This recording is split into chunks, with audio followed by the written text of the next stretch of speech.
Hello, I'm Donna Arnold and I'm the story hunter. I'm on location in Bulahdelah. In Bulahdelah, Dungog, Stroud, this region is actually where my ancestors were pioneers, and this is on my maternal side.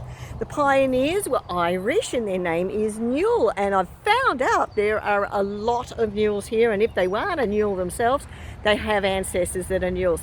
So it was great to actually come down here and talk to the locals to find out a little bit more that you wouldn't find out just sitting at a laptop. So I came down here, I wanted to experience the countryside where they lived, as much as the old buildings, and get a feel of what it was like. I just love doing that. So anyway, behind me is a board about a lady who wrote about this gorgeous little cottage. There you go, I'll get out of the way and fiddle with the camera. There you go. This is actually the cottage that a lady called Rachel Hennings, recently married, came here in the 1860s, and she wrote letters back to her sister to explain what was happening in her life. And she talked about this gorgeous little house in detail.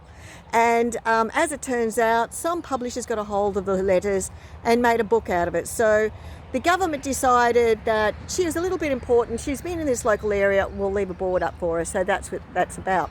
Now, the added bonus to this is, in around 1870, Rachel had long gone. This house was just left empty. And of course, back in those days, there were a lot of squatters. And as it turns out, my ancestors, the next generation after the Newells, were actually squatters. They squatted in this house and they stayed there for about 3 generations.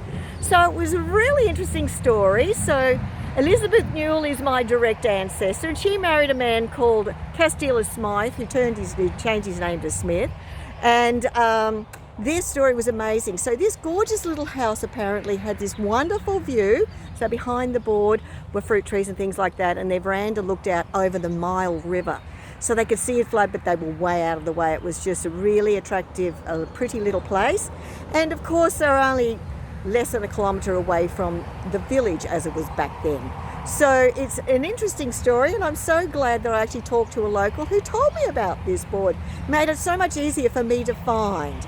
So, and as it turns out, that particular local that told me about this is an ancestor, or a descendant, of the Newells. So there you go. We're probably, oh yes, we're cousins of some description, some 5 times, 4 times, or whatever it is. So I hope you have a wonderful day. And of course, what's happened now, and you can hear the drone of the traffic, is in the 1970s, the house was abandoned, and eventually it was demolished to make way for this noisy M1 that you can hear right now. So that was the end. So the board is the only thing left of what used to be here. Anyway, that's it for me. I hope you have a wonderful day, and I'll catch you next time.